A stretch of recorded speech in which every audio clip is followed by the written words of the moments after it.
기도드리겠습니다. 파란 가을 하늘과 국화꽃이 핀 12월 첫째 주를 하나님 앞에 예배하게 됨을 감사드립니다. 하나님 사랑합니다. 하나님 사랑합니다. 하나님 감사합니다. 오늘 드려지는 예배 속에서 하나님의 사랑과 은혜와 진리가 드러나길 기도합니다. 한 주간도 믿음으로 살려고 무단히 애썼지만 무너졌고 실수했던 시간들이 있습니다. 오늘 이 시간 주 예수의 보혈로 정결케 하옵시고 새로운 마음과 은혜로 채워주시옵소서. 그리하여 어제보다는 오늘이 내일이 주 예수님의 성품을 닮아가며 주님의 선하신 뜻을 분별하며 사랑과 믿음과 기쁨의 사람으로 성숙되어져 가기를 기도합니다. 또한 이 시간 세상의 중보자로 저희를 세워주셨사오니 하나님께 간구드립니다. 세계 곳곳의 전쟁의 유혹과 환경과 경제적인 아픔과 어려움을 보시고 하나님 치료하시고 긍휼히 여기시고 은혜를 베풀어 주시옵소서. 불쌍히 여겨 주시옵소서. 또한 오늘 이 시간 여러 가지 형편으로 주님 앞에 나오지 못한 분들이 어느 곳에 있든지 예배의 자리를 생각하는 은혜를 주옵소서. 이 시간 또한 저희 교회를 지금까지도 사랑하여 주시고 은혜의 장중에 붙들어 주셨음을 생각할 때 하나님께 감사 예배를 드립니다. 이 시간 하나님의 말씀을 전하실 목사님께 은혜와 진리가 충만하게 하시며 오늘도 우리와 늘 함께 하시며 하나님 또한 저희에게 듣는 마음을 주옵소서. 하나님 그래서 그 말씀 붙들며 저희 자신과의 싸움에서 세상에 속해서 사는 가운데 그 말씀 붙들고 하나님 승리할 수 있도록 하나님 도와주시옵소서. 우리를 사랑하시고 또한 끝까지 사랑하시는 주 예수 그리스도 이름으로 감사하며 기도드립니다. 아멘.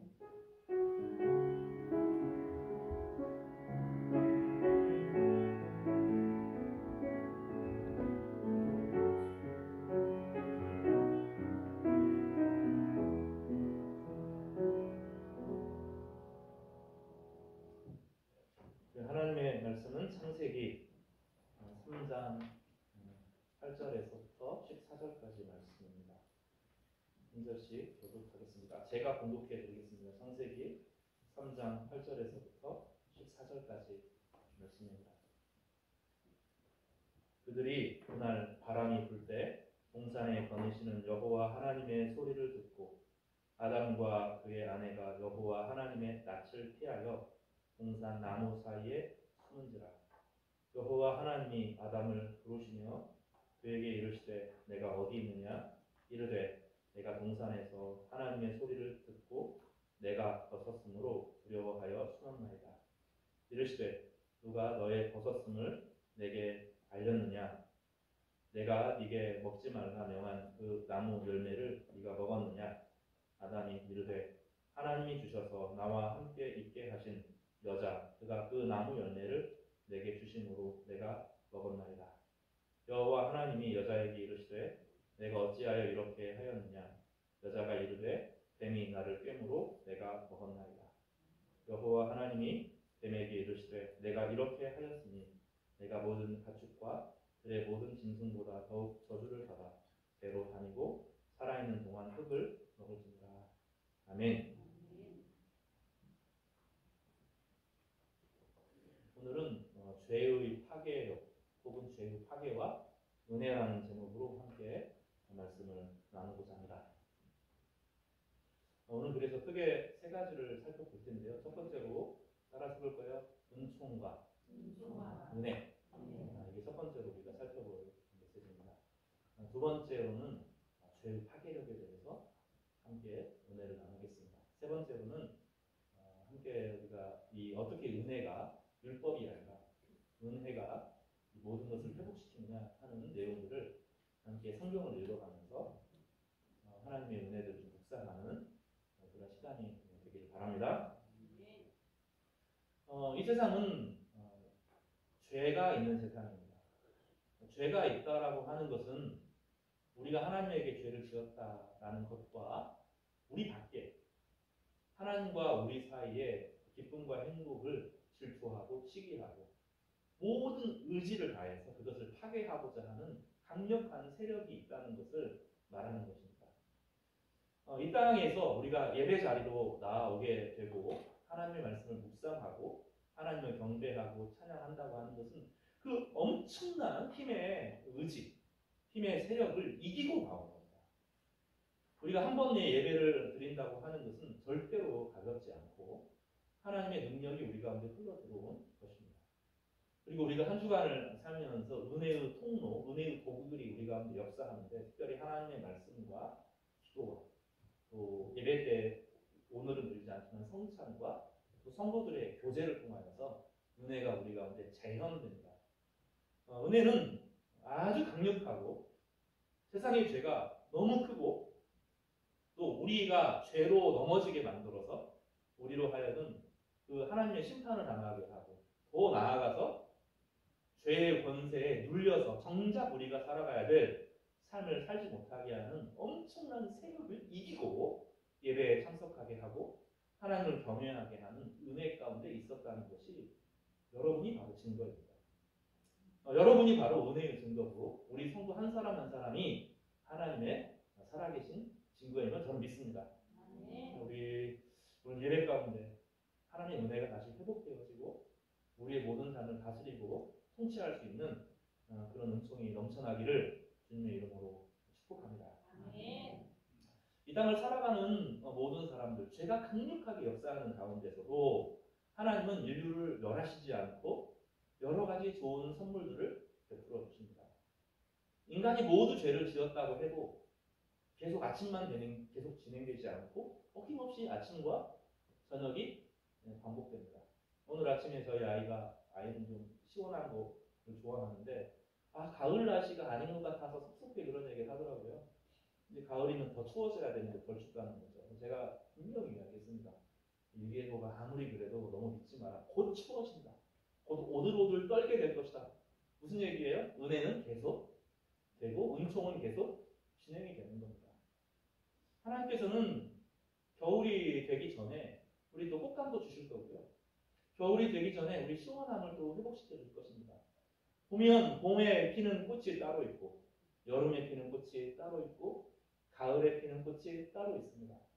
하늘의 풍경이 봄의 하늘이 다르고 여름의 하늘이 다르고 가을의 하늘이 다릅니다. 이 모든 것을 은총이라고 부릅니다. 은혜와 은총은 좀 다른 겁니다. 은총은 죄인과 선인과 의인과 악인에게 그 모든 죄를 지었음에도 불구하고 이 땅을 살아가는 동안 하나님께서 일정한 선물과 축복을 계속 내려주는 것을 은사 혹은 은총이라고 부릅니다. 이 본문은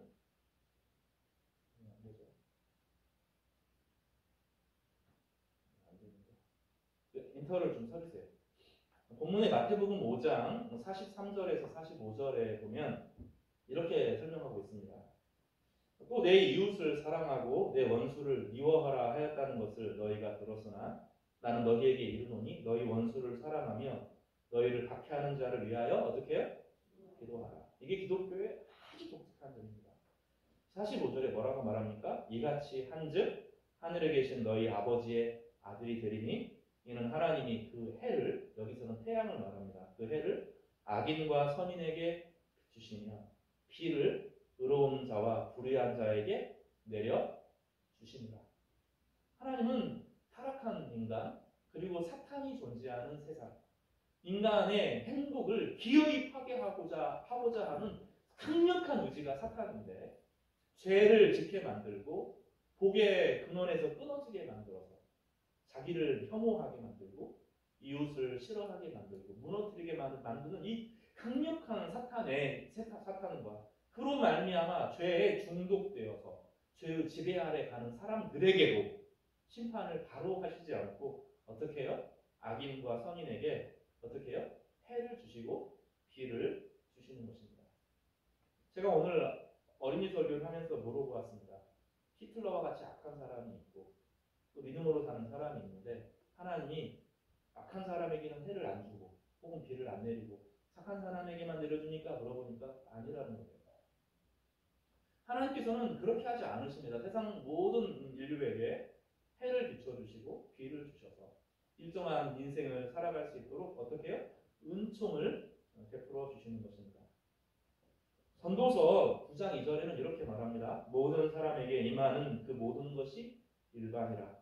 의인과 악인, 선한 자와 깨끗한 자와 깨끗하지 아니한 자, 제사를 드리는 자와 제사를 드리지 아니하는 자에게 일어나는 일들이 모두 일반이니 선인과 죄인, 맹세하는 자와 맹세하기를 무서워하는 자가 일반이다. 이 땅을 살아가는 동안에 은총은 똑같이 주어집니다. 하나님의 은혜를 많이 누리고 복을 많이 받고 열심히 산다고 해도 때가 되면 어떻게 해요? 다 죽습니다. 사고는 병을 통해서도 죽기도 하고 어떤 교통사고를 통해서 죽기도 합니다. 악한 사람도 오래 살기도 합니다. 이 은총이라고 하는 것은 한 번 이 땅에 태어나서 살아가는 모든 사람에게 공평하게 주어집니다. 거기서 말하는 공평하다 하는 것은 결국은 다 죽는다는 거예요. 결국은 모두가 자신의 인생을 멈출 때가 있다는 것입니다. 그 살아가는 동안에 하나님께서는 그에게 똑같이 바람도 주시고 똑같이 꽃도 주시고 똑같이 아름다운 가정도 주시고 똑같이 친구도 주시는 것입니다. 우리는 그것을 질투하면 안 됩니다. 그런데 어떤 사람은 그것을 많이 누리는 사람이 있어요. 그리스도인이면 사실은 누려야 되거든요. 다시 말씀드리지만 하나님이 수천억 개의 별을 주신 목적이 무엇입니까? 하나님이 즐거워하고 우리도 보도록 하신 거예요. 그래서 여러분 나중에 꼭 몽골에 가시기를 바랍니다. 저는 아직 못 가봤는데 하나님이 우리로 하여금 보라고 만드신 거예요. 수조개의 별이 있습니다. 별이라는 것은 지구를 별이라고 부르지 않습니다. 별은 스스로 빛을 내는 태양과 같은 것을 별이라고 하는데 하나님은 수천 개의 별들을 온 우주에 펼치셔서 우리로 하여금 보게 하셨어요. 그 나중에 지구에만 있지 않을 겁니다. 인류가 온 우주를 탐험하는 그런 인생을 살 거라고 생각합니다. 하나님은 수조개의 종류의 물고기들을 바다에 사실은 주셨어요. 인간이 다 잡고 죽여도 그 알을 통해서 새끼를 베는 방식으로 하면 적게 태어나잖아요. 그러니까 하나님께서 이 물고기들을 멸종시키지 못하도록 수천 개의 알을 낳도록 하셔서 바다를 꽉 채우십니다. 근데 사람들은 그리스도인이라고 하면서도 이 죄책감에 사로잡혀서 하나님이 주시는 아름다운 선물들, 은총들을 전혀 누리지 못하는 사람들이 너무 많아요. 여러분 그러지 마십시오. 하나님이 우리 가운데 베풀어 주신 선물이 너무너무 많아요. 그래서 집에만 방구석에만 딱 처박혀 있지 말고 산으로, 들로, 바다로 나가시기를 바라요.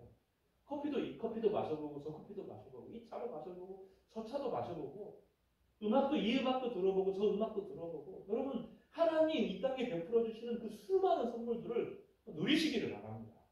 이 은총은 누려야 되는 거예요. 하나님이 선물로 누리라고 하신 것입니다. 세상에 수많은 꽃들을 알아보시기를 바라요. 산에도 가셔요. 이 꽃은 무슨 꽃, 이 꽃은 무슨 꽃 물어보세요. 꽃에게 물어보십시오. 너 이름은 무엇이니? 모르면 이름을 지어주세요. 노란 무슨 꽃 이렇게 여러분의 이름을 지어주면 그 꽃이 여러분의 이름이 되는 거 아니에요. 이름을 지어주시기 바랍니다. 세상을 여러분 너무 힘들게 사지 마세요. 하나님께서 우리 가운데 베풀어 주시는 수많은 선물들이 있습니다. 다 은총인 것입니다. 그리고 이 모든 은총 가운데 하나님의 영광이 깃들어 있습니다. 그래서 로마서에서는 이거를 하나님의 영광에서 하나님께서 누리는 모든 것들이 이 땅의 모든 사람들이 누리고 살았기 때문에 하나님 앞에서 핑계할 수 없다라고 말하는 것입니다. 첫 번째 우리가 살펴본 것은 은총에 대한 것입니다. 두 번째로 우리가 함께 살펴볼 것은 죄의 파괴력에 대해서 다시 한번 살펴보도록 하겠습니다. 3장 7절을 같이 읽어보겠습니다. 같이 읽겠습니다. 시작. 이에 그들의 눈이 밝아져 자기들이 벗은 줄 알고 무화과 나무잎을 엮어 치마로 삼았더라. 8절도 읽겠습니다. 시작. 그들이 그날 바람이 불 때 동산에 거니시는 여호와 하나님의 소리를 듣고 아담과 그의 아내가 여호와 하나님의 낯을 피하여 동산 나무 사이에 숨은지라. 하나님은 영이시기 때문에 인간과 같은 얼굴을 가지시지 않았습니다. 여기서 낯은 비유적인 표현입니다. 하나님과 가까운 것, 하나님과 친밀한 것을 말합니다. 민수기 6장 22절에 보면 24절에서부터 27절까지 보면 우리가 축복할 때 이렇게 표현합니다. 26절에 여호와는 그의 얼굴을 내게로 향하여 드사 평강 주시기를 원하노라 이렇게 말하죠. 고린도전서 10장 12절과 13절은 이렇게 표현합니다. 우리가 지금은 거울로 보는 것 같이 희미하나 그때에는 얼굴과 얼굴을 대하여 볼 것이요 지금은 내가 부분적으로 아나 그때에는 주께서 나를 아신 것 같이 내가 온전히 알리라. 어릴 때의 일입니다. 그날따라 원래 청소년 때 공부를 잘하지는 못했는데 그날따라 정말 성적표를 받았는데 너무 점수가 안 좋아요. 근데 지금은 속일 수가 없습니다. 선생님이 학교의 시스템으로 오늘 성적표가 가오니 자녀 교육에 참고하시기를 바랍니다. 이렇게 합니다. 근데 옛날에는 그렇게 하지 않아서 어떻게 합니까? 통지표를 보내주고 도장받아와 이렇게 이제 말합니다. 그러면 이제 이거를 보여줄 수가 없는 너무 처참한 점수를 받았거든요. 그래서 아이들에게 되게 다양한 방법이 나옵니다. 어떤 아이들은 동전으로 살살살살 긁어서 고치기도 하고 또 어떤 아이들은 부모님의 도장을 몰래 훔쳐서 찍기도 합니다. 속이는 거죠. 무언가 죄를 지으면 그 사람을 마주보기가 싫습니다. 불편합니다. 관계가 불편해지면 싫어집니다. 근데 그것이 그 사람이 나하고 상관없어요. 요즘 시대는 손절이라는 단어를 예전에는 없던가 합니다. 손절이라는 단어는 10년이 되지 않았습니다. 예전에는 불편해도 함께 살아야 된다고 생각을 했는데 지금은 내가 굳이 왜 불편한 사람이랑 왜 같이 살아하고 단절을 합니다. 단절이 제일 쉬운 방법이죠. 또 내가 가스라이팅 당하는 상태, 나를 이용하는 상대에게 굳이 맞춰서 살 필요가 있느냐? 요즘 시대의 정신이 그것입니다. 한편으로 우리가 우리 자신을 지킬 필요도 있습니다. 그러나 만약에 이것이 하나님이면 상황이 달라집니다. 인간은 하나님에게 사실은 두 가지 복을 받았는데 우리가 살펴본 것처럼 하나는 마샬의 복이고 하나는 라다의 복입니다. 마샬은 힘을 말하는데 악한 것과 싸워서 이기는 권능을 마샬이라고 부릅니다. 사탄에 대한 이야기, 악한 권능과 맞서 싸우는 힘이 하나님께서 주시는 능력입니다. 또 하나 라다의 복을 주셨는데 이 라다의 복은 복으로서 내가 스스로 행복한 것뿐만 아니라 내가 하나님과의 관계에서 나 자신을 즐거워하는 것. 그러니까 하나님 없이 나를 즐거워하는 것이 아니라 하나님 때문에 나를 사랑하시는 하나님 때문에 내가 나를 귀히 여기고 내 몸을 사랑하고 내 몸을 가꾸는 것이 라다의 첫 번째 단계입니다. 그리고 이 라다의 복은 다른 사람들을 나 때문에 복되게 하는 것을 라다의 복입니다. 이것을 성경에서는 이름을 짓는다 이렇게 표현했습니다. 인간은 이름을 지어주는 존재로 부른다는 것입니다. 사랑하는 성도 여러분, 제가 예를 하나 들겠습니다. 우리나라에 아주 우리가 한국에 살면서 잘 누리고 있는 것 하나가 무엇입니까? 의료보험 제도입니다. 미국에 있는 분들이 한국에 자꾸 돌아오려고 하는 이유 중에 하나가 의료보험입니다. 응급실에 못 갑니다. 한번 갔다 오면 1,000만 원이 깨지니까 못 합니다. 이빨을 뺄 수가 없습니다. 한번 치과에 가면 300만 원을 그냥 줘야 되니까 뽑을 수가 없습니다. 그러니까 한국으로 돌아오는 분들이 많습니다. 미국에서 직장이 건강하고 직장에서 의료보험을 지원하지 않으면 개인이 도무지 살 수 없습니다. 요즘에는 점점점 그 격차가 심해집니다. 장기려라고 하는 박사님이 계셨습니다. 북한 분이셨어요. 그런데 38선이 나누어지기 전에 부산으로 잠깐 친척을 만나러 온 겁니다. 근데 38선이 나눠지면서 북으로 갈 수가 없었습니다. 그럼 평생을 혼자 부산에 머물면서 무사로 섬기셨습니다. 근데 이분이 긍휼의 마음이 그리스도인이었고 아주 사람을 불쌍히 여기는 그리스도인이었습니다. 그래서 불쌍한 사람은 견딜 수가 없어요. 그래서 무료 진료도 하고 병원이 망해도 무료 진료도 하고 배고픈 사람에게는 통닭도 사다 주고 이거 사가지고 가서 삶아 먹으라고 막 이렇게 하는 분이었습니다. 근데 나중에 보니까 치료비를 감당하지 못하는 사람이 너무 많다는 걸 알게 된 거죠. 그래서 사람들에게 제안을 한 겁니다. 우리 조금씩 돈을 모으자. 그래서 내가 안 아프면 굳이 한 생 치고 내가 아프면 모아놓은 돈을 쓰자 이렇게 한 거죠. 그래서 가난한 사람들이 병원 가는 것이 두렵지 않게 그 지역에 그 일들이 벌어지게 된 겁니다. 그리고 그 제도가 발전되어서 무료보험 제도가 된 겁니다. 이게 나다의 복입니다. 나에게 없는 게 아니라 나에게 있는 것에 집중하는 거죠. 하나님이 나에게 안 주신 건 아니고 하나님이 이미 나에게 주신 것을 잘 가꾸어서 나뿐만 아니라 다른 사람들도 그것의 혜택을 보게 하는 것을 잘 가꾸는 것입니다. 학교 선생님이면 학교 선생님의 권위를 잘 가기 위해서 아이들을 잘 지도하는 것이 나라의 복입니다. 어떻게 하면 아이들을 잘 지도할 수 있을까? 그래서 오래 기도하면 하나님께서 지혜로와 명철을 주시고 필요한 사람들을 만나게 하셔서 그 일들을 잘 감당하게 하십니다. 남의 것 질투하지 말고 하나님이 나에게 주신 삶의 환경과 조건을 수용하고 인정하면서 그것을 최선을 다해서 갖고 나가는 것이 나다의 복입니다. 여러분 한 주간 지내면서 다른 사람과 비교해서 힘들었던 것 이 시간에 내려놓으시기를 바랍니다. 하나님께서 우리 가운데 예비하신 복이 따로 있어요. 그리스도 안에서 주신 복이 예비되어 있는 것입니다. 사랑하는 성도 여러분, 이것이 인간에게 마샬과 라다의 복을 주셔서 세상을 가꾸고 돌보도록 하셨던 거예요. 그리고 거기에 집중하기 시작하면 때로는 하나님께서 우리를 잘 양육하셔서 한 번에 도깨비 방망이처럼 우리가 그 은사를 딱 나타내는 것이 아니라 훈련을 통해서 성장을 통하여서 그 일들을 감당하게 하시는 것입니다. 그리고 그 능력이 부어지는 상태를 뭐라고 부르냐면 하나님의 얼굴을 본다 이렇게 표현합니다. 이 땅을 살아가면서 우리가 완전히 하나님과 친밀함을 다 누릴 수는 없습니다. 여전히 죄 안에 있고 여전히 세상의 강력한 의지를 우리를 파괴하려고 하는 죄의 세력이 있기 때문에 늘 어려움을 겪게 됩니다. 그럼에도 불구하고 하나님의 은혜의 빛이 비치면 하나님의 용서와 긍휼과 자비를 통해서 회복시켜 주시면 다시 나라의 복을 누리게 되는 것입니다.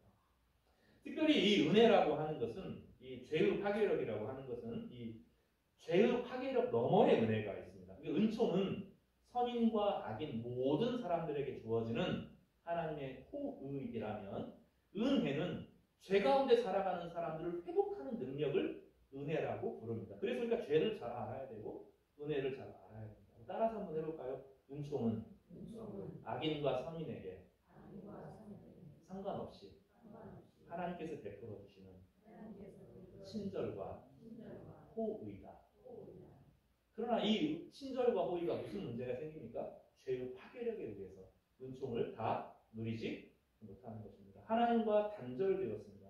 그것이 3장 8절에 나오는데 하나님과 아담과 그의 아내가 여호와 하나님의 낯을 피하여 동산 나무 사이에 숨은지라. 하나님이 모든 좋은 것을 하나님과의 관계 가운데 베풀어 주시는데 그 하나님이 불편해지는 거예요. 죄가 하나님과 우리 사이에 갈라놓습니다. 불편해집니다. 하나님 얼굴을 보는 것이 싫습니다. 내가 잘못했는데 시험을 잘못 봤는데 부모님이 잘못한 게 아닌데 내가 부모님 보기 싫어하는 거예요. 내가 잘못하고 내가 보기 싫어하는 것입니다. 이게 죄가 가져오는 파괴력입니다. 하나님을 보기 싫어합니다. 그리고 나중에 자신의 죄를 여자에게 전가시킵니다. 그래서 죄는 하나님의 낯을 피하고 우리 죄를 지은 지난주에 살펴본 것처럼 죄를 지은 모든 죄 때문에 내 주변에 속한 모든 것과 단절을 동원합니다. 제일 먼저 무엇과 단절합니까? 우리 몸을 싫어합니다.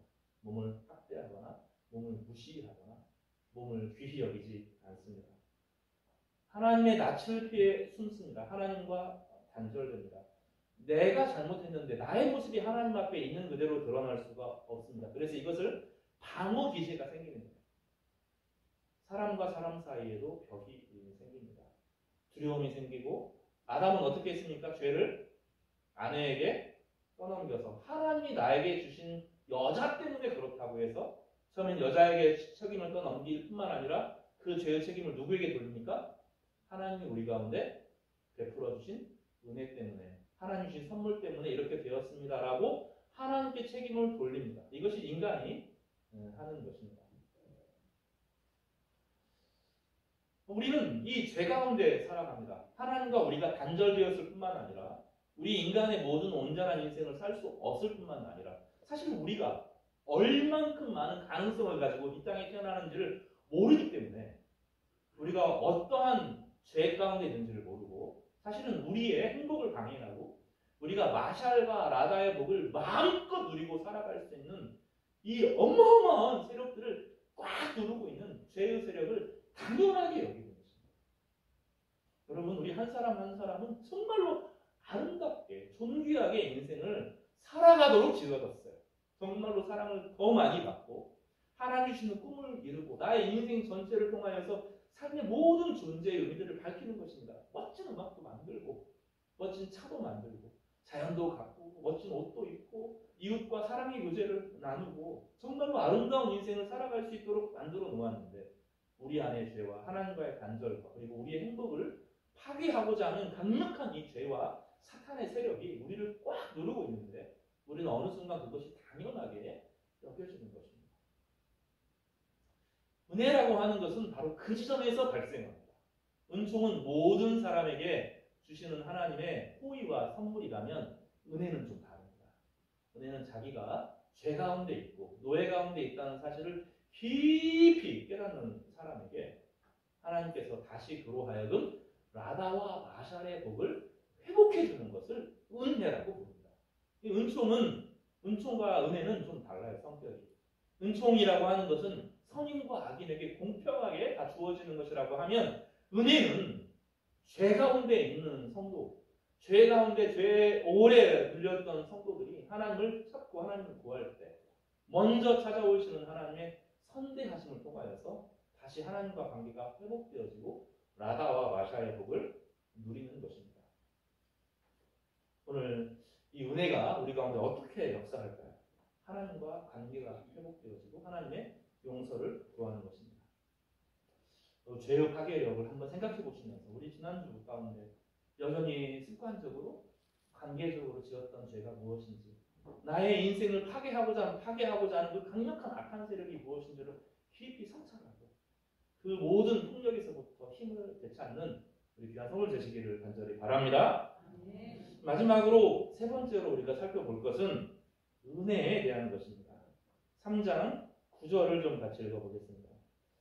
시작. 여호와 하나님이 아담을 부르시며 그에게 이르시되 내가 어디 있느냐.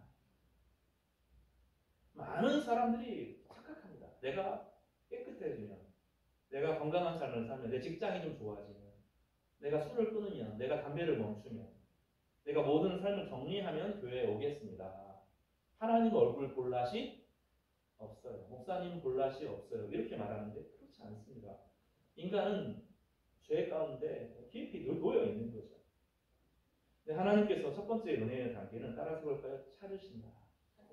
하나님은 먼저 찾으시고 먼저 기다리십니다. 성경의 모든 이야기는 먼저입니다. 먼저. 우리가 하나님을 사랑하는 것이 아니요 하나님이 우리를 먼저 사랑하는 것이라. 요한 1서의 고백입니다. 우리가 하나님을 사랑함으로 하나님이 우리에게 복을 주시는 것이 아닙니다. 그건 나중 일입니다. 나중. 하나님께서 먼저 우리를 사랑하심으로 우리가 착해서가 아니라 복음은 그런 겁니다. 윤리와 세상의 모든 종교하고 복음의 차이는 내가 착하게 살았으므로 하나님께서 나를 찾아온 것이 아니라 우리가 어떠한 어려움에 있든지 어떤 죄 가운데 있든지 어떤 죄의 권세 안에 있든지 하나님께서 우리를 찾으신답니다. 그리고 그 찾으시는 증거가 무엇입니까? 저고 여러분입니다. 우리가 착해서 하나님 앞으로 나온 것이 아닙니다. 우리가 버려졌고 세상에 의해서 죄의 권세, 죄는 항상 우리를 파괴하려고 합니다. 사탄은 우리를 항상 파괴하는 힘이고 그 세력이 실제로 존재하기 때문에 항상 우리의 인생 가운데 우리의 인생을 망치는 자기 자신 안의 죄, 세상의 죄로 인하여서 우리의 인생이 수만큼 무너졌던 것들이 있습니다. 때때로는 부모님의 알코 중독으로, 때때로는 부모님의 못된 성격으로, 때때로는 선생님을 잘못 만나서, 때로는 사업에 실패해서, 때로는 결혼을 잘못해서 우리 인생이 망가지는 수많은 지점들이 있고 그 결과로 우리 스스로를 혐오하게 만들고 우리 자신을 미워하게 만드는 강력한 힘이 있는데 하나님께서 우리를 되게 다양한 방식으로 찾아오시고 부르신다는 겁니다. 저는 이제 좀 성격이 다른데 여러 번 말씀드렸지만 어릴 때부터 신앙생활을 했지만 제가 복음을 좀 잘못 알아들어서 성경을 오래 배웠지만 율법주의에 빠져 있어가지고 하나님의 은혜를 사실은 잘 누리지 못했습니다. 근데 두 가지 계기가 있었는데 하나는 이제 대학교 때 저보다 나이가 3살, 4살 많았던 한 여자 선배인데 저를 너무 불쌍히 여겨서 이놈은 율법주의자, 진짜 피도 눈물도 안 나는 하나님의 은혜가 뭔지 모르는 이 친구를 내가 위해서 기도해야 되겠다. 3년을 기도했습니다. 군대에 있을 동안 3년을 기도하고 저와 함께 성경 공부를 하면서 창세기를 통해서 하나님의 은혜에 대해서 설명해 준 그런 계기가 하나 있었고요. 두 번째는 저는 교회가 왜 그냥 행사할 때 재밌고 뭐 순간순간은 그렇긴 하지만 교회에 오면 막 행복하고 즐겁지가 않았습니다. 사실은 그랬어요. 그런데 제가 어떤 그 선교단체에 갔는데 너무 신앙생활이 재밌고 만나는 게 재밌고 즐겁다는 거예요. 저는 죄책감에 사로잡혀 있는데 저는 되게 힘들더라고요. 그 안에서 섞이기가 너무 힘들더라고요. 신앙생활은 악착같이 참고 견디고 죄 안 지키기 위해서 발버둥 치고 나를 막 죄를 지었으면 막 나를 수격하고 내가 이거밖에 못하는구나 막 나를 계속 괴롭히고 공격하고 나를 파괴하는 게 죄인데 사람들은 너무 막 예수님 안에서 행복하고 나 오늘 항상 웃니 막 이런 노래 부르고 그것보다는 좀 더 위의 노래고 너무 어린애 노래고 행복하고 즐겁고 이 선교단체가 적응이 안 되는 거예요. 어떻게 신앙생활에 재밌을 수 있지? 즐거울 수 있지? 이해가 안 되는 겁니다. 오랜 시간이 걸렸습니다. 기쁨을 회복하는 데까지 얼마나 오랜 시간을 걸렸는지 모릅니다. 하나님께서 우리의 상황들 깊이 어둠에 빠져있는 사람들을 불러내십니다. 이것이 은혜의 첫 단계입니다. 두 번째 단계는 죄와 맞서게 하십니다. 창세기 3장 15절입니다. 같이 읽어보겠습니다. 시작. 내가 너로 여자와 원수가 되게 하고 내 후손도 여자의 후손과 원수가 되게 하느니 여자의 후손은 내 머리를 상하게 할 것이요 너는 그의 발꿈치를 상하게 할 것이니. 이 죄를 짓게 하는 그 강력한 사탄의 세력과 맞서서 이기게 한다는 거예요. 이 여자의 후손이라고 하는 건 예수 그리스도를 상징하는데 예수 그리스도를 미리 예표하는. 그래서 창세기 3장에서부터 율법으로 구원받는 것이 아니라 은혜로 구원받는 것이 선언되는 겁니다. 여자의 후손을 통하여서 이 뱀의 머리, 사탄의 머리를 크게 부시고 또 무너뜨리게 하겠다는 것입니다. 이 영적인 전쟁은 이미 예수께서 오셔서 이기게 하셨고 우리로 하여금 성령의 능력을 부어주셔서 우리로 하여금 세상의 악과 맞설 수 있는 마샬의 본능을 다스리고 지키게 하는 강력한 본능을 우리 가운데 주신다는 것입니다. 그래서 여러분 처음에는 그렇게 시작합니다. 사실은 평생 죄짓고 회개하는 일들을 반복할 수밖에 없어요. 그런데 그럼에도 성장합니다. 죄짓고 반복하고 회개하고 죄짓고 반복하고 회개하지만 그래도 하나씩 영적인 성장을 이루어가고 과거에 나를 붙잡고 있던 그 죄의 악한 습관들, 자기를 파괴하는 습관들, 이 죄는 자기 파괴거든요.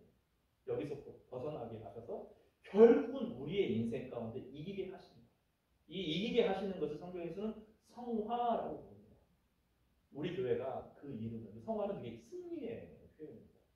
이 하나님께서 우리로 하여금 죄에 매여있던 것을 끊고 하나님의 거룩한 형상을 담게 만들어 가신다. 이것을 우리는 성화라고 부릅니다.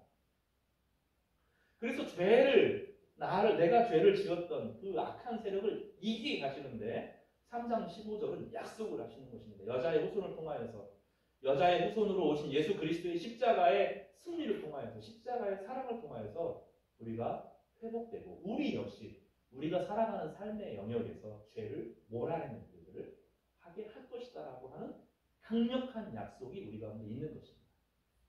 사랑하는 성도 여러분 이기게 될 겁니다. 여러분의 삶 가운데 나를 비천하게 만들고 어떤 열등감의 문제, 나를 중독에 빠지고 있던 그 문란의 문제, 내가 두려움에 빠져서 하는 그 거짓말의 문제, 나를 비천하게 만드는 수많은 영적인 안 좋은 관계들을 다 끌어내고 여러분 무뚝 승리자로 서게 하실 것입니다. 이것이 성령의 약속이고 승리의 비전입니다. 하나님께서는 그 은혜를 베풀어 주시는 것이죠. 성경에 보면 이 여자들의 명예를 회복시켜주는 수많은 성경 구절이 있습니다. 여자들에 대해서 그래서 이 본문 때문에 많이 무시당하는데 이 본문은 여자들을 저주하는 본문이 아니라 네가 과거에는 여자로서 사탄에게 졌지만 네가 사탄을 이기게 될 것이다 하는 이야기들을 여기서 선언하고 구약 성경, 신약 성경 전체 그 여자들의 이야기를 성경에서 자세하게 기록합니다. 드보라를 보십시오. 그는 바락이라고 하는 젊은 사람, 지도자가 있었는데 혼자 이 악한 세력과 이길 수가 없는 거죠. 드보라가 하나님의 말씀을 주실 뿐만 아니라 강력한 중보 기도를 통하여서 바락이라고 하는 지도자를 세우고 그로 하여금 이스라엘을 건질 수 있는 축복을 누린 사람이 남자가 아니라 여자 드보라입니다. 한나라고 하는 위대한 믿음의 여자가 있습니다. 그 믿음의 사람은 자녀가 없었는데 하나님께 은혜를 구함으로 자녀를 얻었고 그 자녀를 믿음으로 잘 양육하여서 이스라엘의 구원자가 되게 하도록 하셨습니다. 성경은 여자를 절대로 차별하지 않습니다. 여자가 죄를 가져왔지만 그 여자의 명예가 어떻게 회복되어지는지 성경이 계속 기록합니다. 여러분 모세의 어머니 요게벳을 생각해 보십시오. 믿음으로 아이를 죽여라 그러는데 아이를 살려내고 그 아이가 그 이집트 파라오의 아들이 됐을 때 유모로 들어가서 모세에게 신앙을 가르칩니다. 그래서 이집트의 아이가 되게 하는 것이 아니라 세상의 아이로 자라게 하는 것이 아니라 이집트 파라오의 궁에서 자라는데 하나님의 백성으로 자라게 하는 양육을 하여서 그로 하여금 영적인 승리를 얻게 했습니다. 유다의 며느리 다말이 있습니다. 다말은 되게 중요한 사람입니다. 성경이 진짜로 중요한 사람, 예수님의 족보에 실린 사람입니다. 유다라는 사람이 자기의 아들들이 있었는데 이 교회가 싫었어요. 그 아버지도 싫고 자기 형제들이 막 자기 동생들 막내 11째 아이들 막 팔아 넘기는 거 보면서 유다가 싫었습니다. 그래서 아버지와의 관계, 야곱과의 관계를 단절하고 세상으로 나와서 살았고 하나님의 백성이 아닌 이방인과 결혼을 해서 살았습니다. 근데 자기가 낳은 아들 하나가 또 이방인 여자, 가나안 여인과 결혼을 했는데 그 여자가 다말입니다. 다말에게 남편이 아주 악한 사람이어서 하나님께서 그 아들을 죽이셨습니다. 이 당시에는 형이 죽으면 동생이 대를 잇는 이 제도가 있어서 동생이 이 다말과 결혼했는데 이 아이를 낳아서 형의 이름을 물려주고 형의 재산을 물려줘야 됩니다. 그런데 이 둘째 남자가 이 형수에게 씨를 주기가 싫은 거예요. 왜냐하면 재산이 물려가야 되니까. 그래서 성적으로 착취하는데 씨를 주지는 않은 못된 짓을 했습니다. 하나님이 둘째를 죽였습니다. 나중에 셋째를 유다가 줘야 되는데 이 다말이 기가 세가지고 얘가 안 되는구나 하고 다말을 내쳤습니다.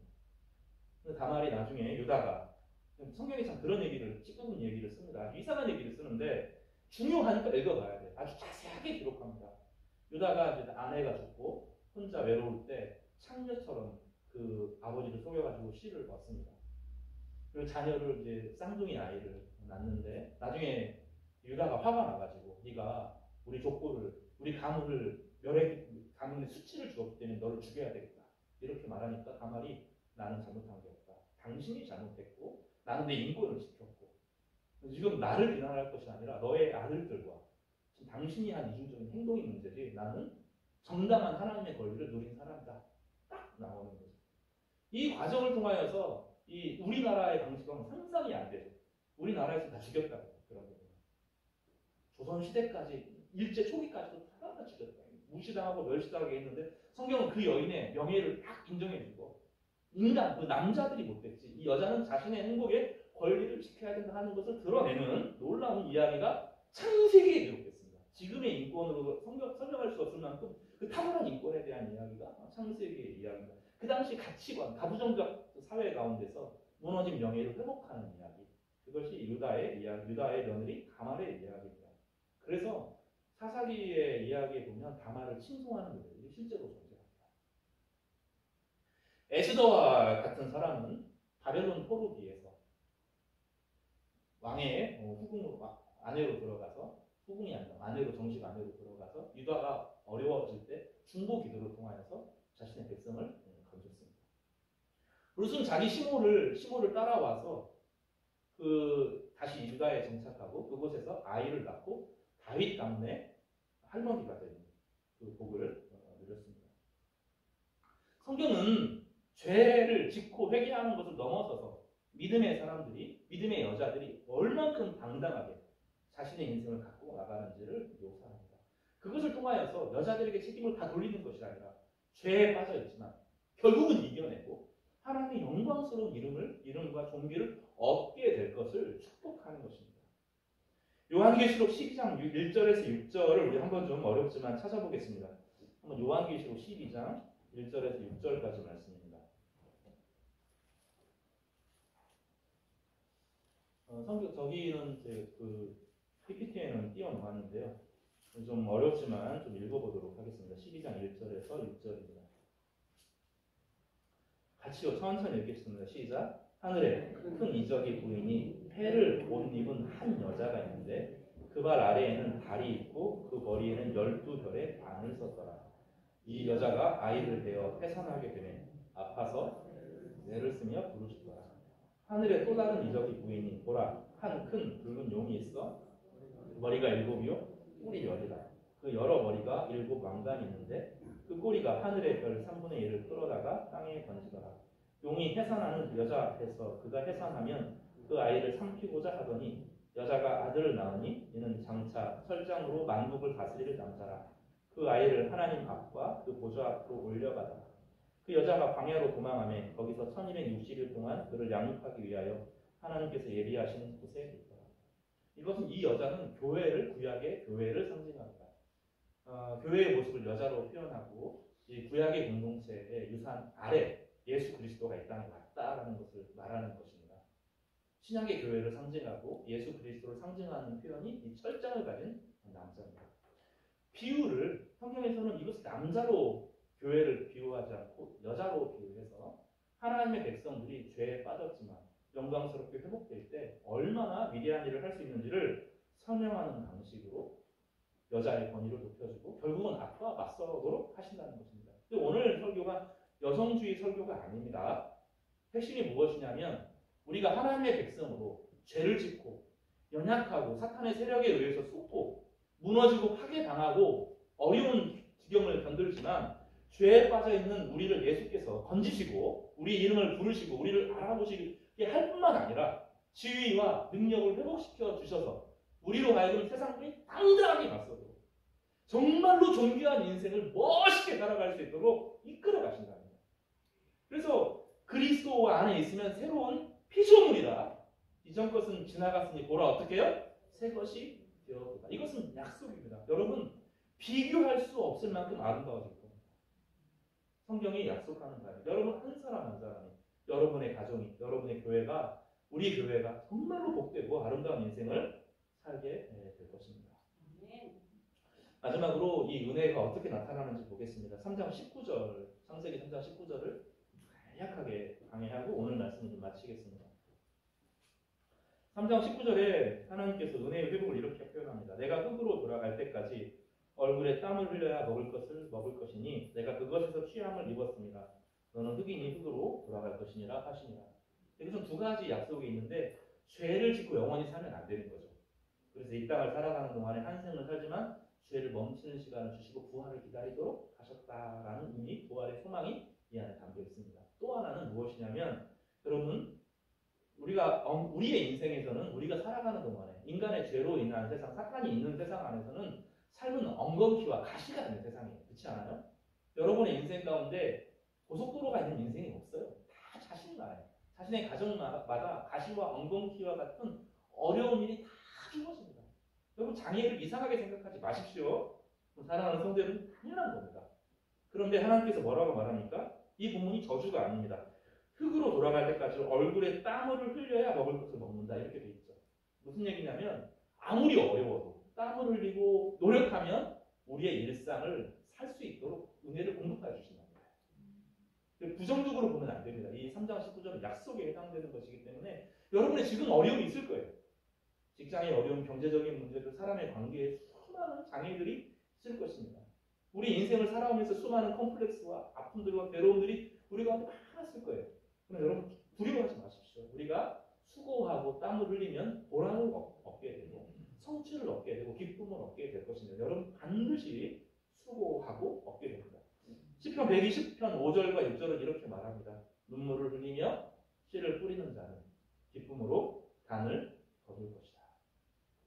울며 씨를 뿌리러 나가는 자는 기쁨으로 그 곡식단을 가지고 돌아올 것이다. 무슨 말이냐면 교회의 회복을 표현하는 것이지만 우리 일생 가운데 아무리 괴롭고 어려운 일이어도 하나님과 동행하면서 은혜가 회복되면 나다와 마샬의 복이 회복됨으로 우리 삶을 일구고 가꾸고 성취하고 수확하는 인생을 살게 할 것이다 하는 것이 은혜의 회복을 표현하는 것입니다. 그리고 그 모든 것을 위해서 예수 그리스도께서 십자가에서 죽으시고 사랑을 부어주셔서 우리로 하여금 하나님의 사랑으로 일어나게 하시는 것입니다. 여러분, 사랑하는 우리 성도 여러분, 믿음 안에서 참으로 행복하시기를 바랍니다. 주님께서 우리를 부르시는 목적은 저주가 아니라 형벌이 아니라 회복과 은혜의 회복을 통하여서 영적인 승리와 세상에서의 복의 근원으로서 살아갈 수 있도록 부르시는 것입니다. 교회는 바로 그 부름의 장소일 것입니다. 은혜의 복을 함께 누리시는 귀하고 복된 성도들 되시기를 주님의 이름으로 축복합니다.